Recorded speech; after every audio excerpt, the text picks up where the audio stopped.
This video was posted on the Daily Mail's Instagram page. On the left, you see street fires burning through the night, shattered glasses underfoot, and people running, police forming lines. The caption reads, "Response to George Floyd." On the right, a quiet group stands arm in arm, heads bowed in prayer, and that caption reads, "Response to Charlie Kirk." This clip keeps resurfacing on social media. This is part of the reason why I am making this video. First, I am going to define some keywords to help you understand what people mean when they talk about racism, bigotry, systematic racism, systemic racism, white supremacy, black supremacy, all of these words that we keep hearing every day. After that, I'm going to talk about two cases people are arguing about now in the current space. We'll talk about George Floyd and Charlie Kirk. I'll walk you through what happened, who did what, how the law looks at it, and where things are now. Then I'm pulling up the real data on crime, policing, protests, and what happens online. I'll show you what the numbers actually say and also what they can tell us. I am not just going to cherry pick headlines like some people do or choose statistics that fit a particular narrative. What I'm going to talk about is, identity, and that is basically how people see themselves and how that actually plays out in day-to-day life. And then I'll talk about what prompted me to make this video in the first place. Amro Fadil, or Myron Gaines. And he's known on social media, one of those popular influencers who's a part of the manosphere. He made some, let's say, peculiar claims on Piers Morgan Uncensored. And after listening to what he had to say, I felt moved to address his claims and basically fact check some of the things he said about black people specifically. I found them vexing, for want of a better word, but I didn't want to react out of emotion, so I did some research, and here we are. I'm not here to entertain you. This is a serious discussion, and these are my personal views about what I see as racist remarks made by Myron Gaines on the Piers Morgan show. So, we will be having a sobering discussion about some topics that can be inflammatory, especially when emotions are involved. But I'll try my best to be as impartial as I can while laying out the facts. Of course, you might disagree with me, as is your right. You might disagree on some of these issues, but that is to be expected, and I also welcome your disagreement. You can talk about it in the comments, and I will try my best to respond to you when I can.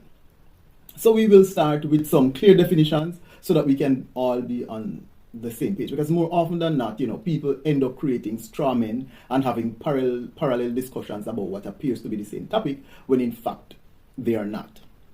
So supremacy is an interesting topic, and I will explain what that means.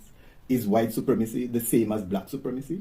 We look at how white supremacy actually operates in law and policy, and where fringe ideologies sit today, and how those differ from white supremacy. Then I think I'll be looking at unconscious bias, and I think this should give us a very good idea of how someone could do something racist and not actually be aware of it, right?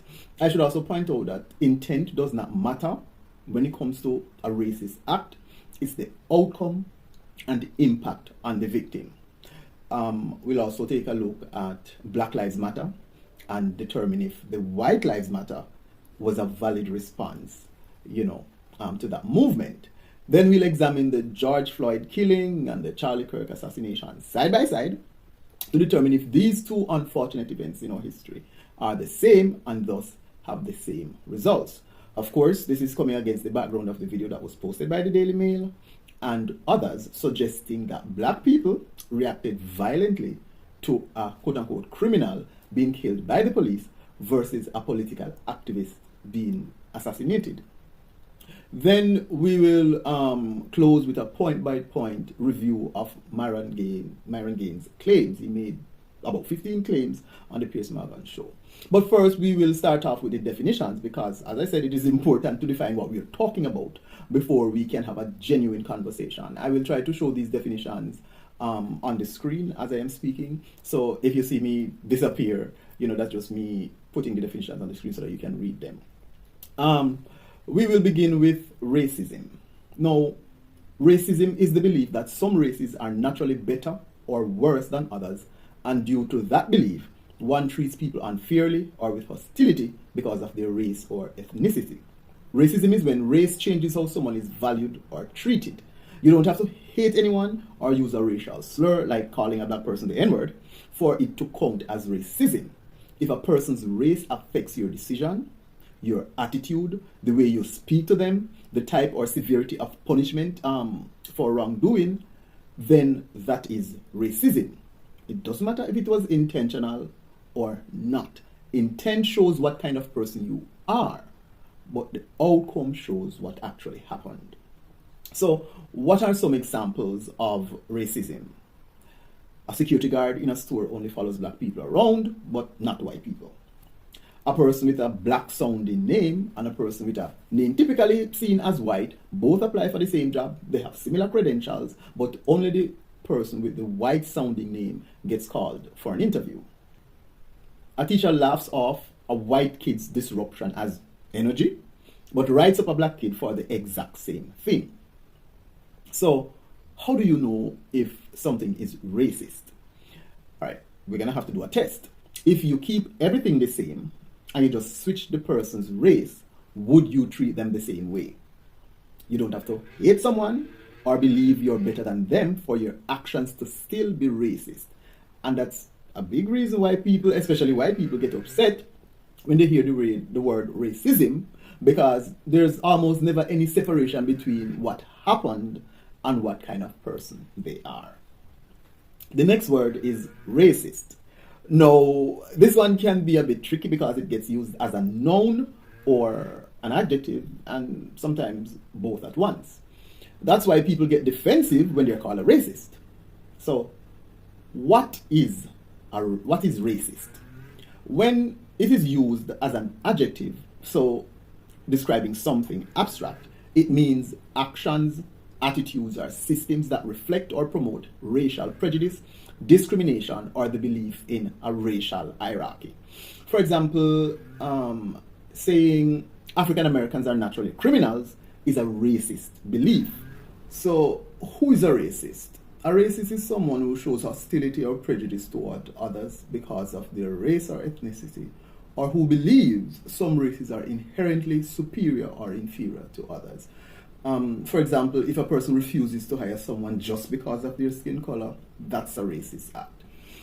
One important thing to know, though, racism isn't defined by the race of the person doing it. It's defined by the act itself.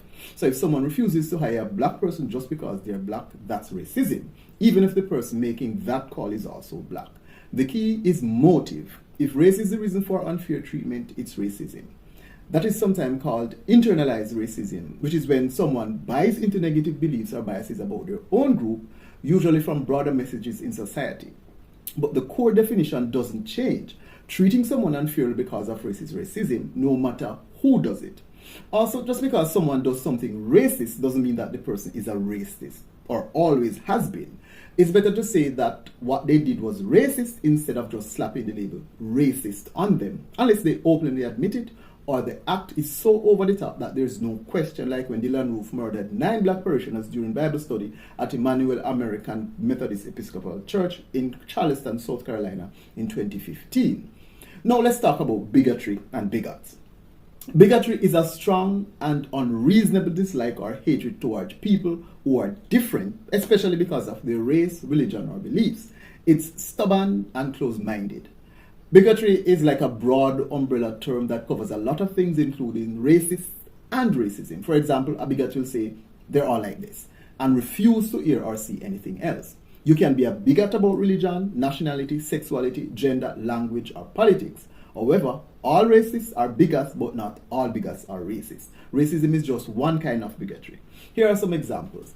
Group generalizations that ignore individuals, hostility towards facts or counter-examples, double standards like forgiving my group while punishing their group for the exact same thing, social distance rule, don't hire them, don't marry them, don't live near them. So if someone calls Dr. Umar Johnson a bigot, they're right.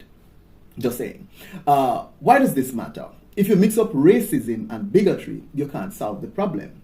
Some problems are about race, others are about something else. You have to define the problem before you can fix it.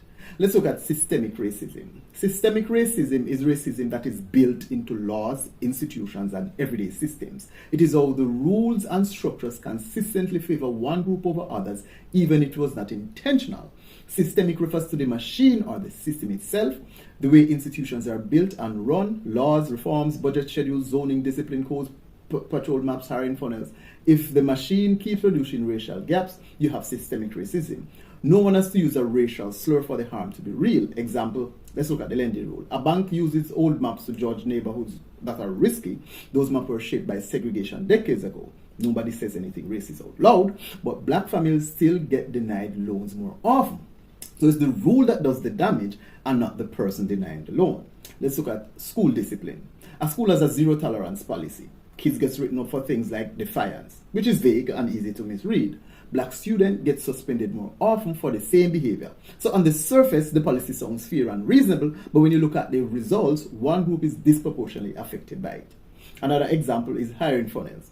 A manager hires mostly through referrals, which you might not see as a problem, but let's say the team is mostly white people. What will happen is that new hires end up being mostly white. This didn't happen because the manager is racist. It was a result of a process that keeps filtering out qualified people who don't have the same skin color as the team. Another one is access by address. A city builds a new highway and the route runs straight through a mostly black neighborhood. Because of that, people now have to drive further to reach basic things like health clinics, schools, and work. And the extra distance means longer commutes, more money spent on gas, and less time at home. Over the years, these changes add up. People's health gets worse because clinics and hospitals are harder to reach. Kids struggle because it's harder to get to school. Parents lose job opportunities because getting to work takes longer. In the end, the whole community falls behind. Lower incomes, worse health, less stability. Nobody set out to hurt this neighborhood, but the result is still the same. The decision made life harder for a mostly black community. That's how a policy or planning decision can cause harm, even without anyone intending to do it. As you can see, systemic doesn't mean every person in this system is biased. It means the system itself, the way it was built, keeps creating a racial gap. So when people keep saying racism doesn't exist in America, they are missing the point. And honestly, that's a pretty bigoted view of what's really happening to the people that are affected. Just because you haven't experienced racism doesn't mean it doesn't exist.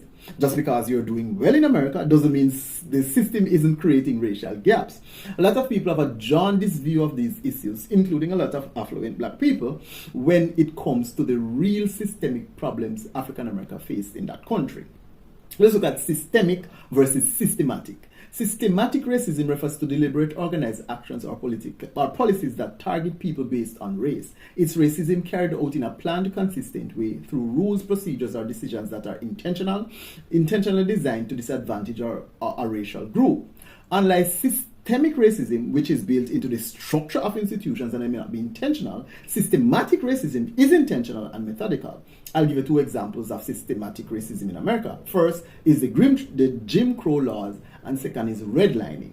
Why are these two considered systematic and not systemic racism? Well, let's start with Jim Crow. Jim Crow laws were state and local laws in the U.S. South that were deliberately written to separate black and white Americans in every part of life from the late 1800s through the mid-1900s. Schools, buses, restaurants, voting booths, even water fountains. The rules were detailed, enforced by police and courts, and backed by state governments.